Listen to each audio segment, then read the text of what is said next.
and certainly the atheist.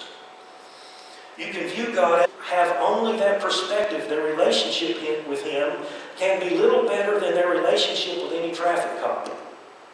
Okay? You get pulled over by a traffic cop, but I know it's happened to most of us. It's happened to me a few more times than it should have. You get pulled over by a traffic cop. Now, if that traffic cop gives you a ticket, your relationship with him is going to be, well, I got busted, and he's the authorities, so I got a ticket.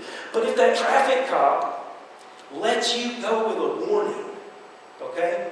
Let me ask you this. If that traffic cop lets you go with a warning, are you going to go and buy him all kinds of gifts and show up at his house and say, man, I just want you to know I love you so much. I want to do all of these things for you? No. You're going to be grateful,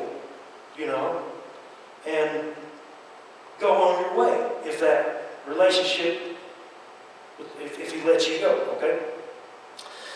So it is, he says, this author says, it is with the divine policeman. He says, if salvation simply means him letting you off, then relief and gratitude is all you're going to have, but you can never really love the God who is essentially just the ruler of the universe in your life. You can't love him. You don't understand what you've been given.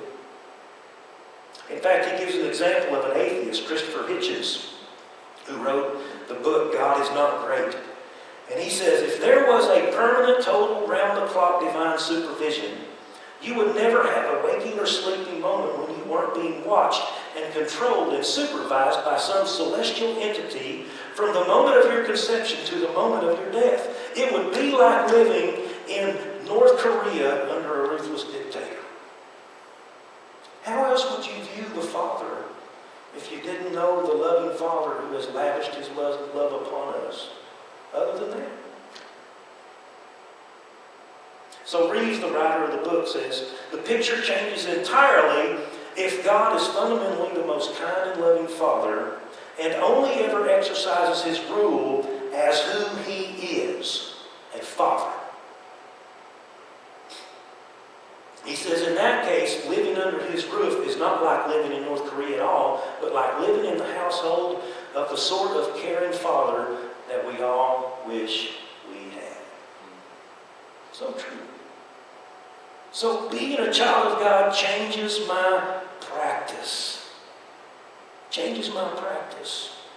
And he goes on, look at that last phrase in that verse 3. It says, keeps on him purifying himself. See, you all have heard this before, I know. When they train young elephants, they put a shackle around the elephant's foot, and they drive a deep stake into the ground that the little elephant can't move. And they raise it that way. That's the way it's told to stay in a certain place. All right? And so that young elephant grows up realizing that because it has that shackle around its foot and that stake is in the ground, that it can't go anywhere. And even when that elephant gets big and strong and is big enough to even pull that heavy stake, the trainers then know they'll take a little bitty stake and they'll drive it in the ground. Sometimes they'll just put the shackle around the foot. And that elephant will stand there because it's got a shackle around its foot. I've noticed this with my two dogs, Oreo and Snowball. I don't even have to put a leash on them anymore when we go in and out of the house to go to the groomers or the vets or something like that. I'll just grab the leash in my hand and walk out the door and they'll come right behind me. Won't go anywhere. They think because I have the leash in my hand, they're tied up. So many believers have allowed the devil to lie to you and convince you that your Father that you have now in Jesus is a lot like the Father that you once had in the devil. And so we live that way, believing we are still shackled to sin, even though we have been freed to live in a loving relationship with Him. And the truth is, if you are fighting against sin in your life, you're going to lose the battle. But if you are fighting for holiness in your life because you know you have been freed from sin and you know you are loved by your Father and you're battling to please Him, that's where the victory over sin comes. That's knowing who you are, not believing who you were. So it changes my practice. And then one last simple point.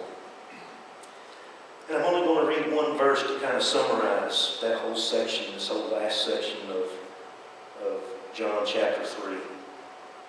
Being a child of God changes my perspective.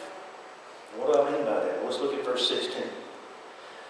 This is how we know what love is. This is how our perspective on love changes. This right here. Jesus Christ laid down his life for us, and we ought to lay down our lives for our brothers.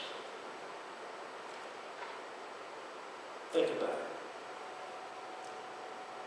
God, creator of the universe, and maybe more universes, we don't know. But God, the ultimate creator, no one like him, transcendent above all life forms. I mean, everything that is isn't something that he is within. Everything that is something that's within him. He's so big.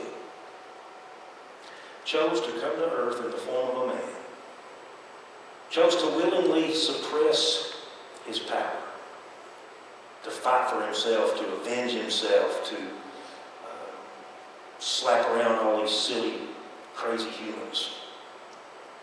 Chose to put up with foolish religious folks who questioned him about his knowledge of the Scripture and his authenticity as a godly person.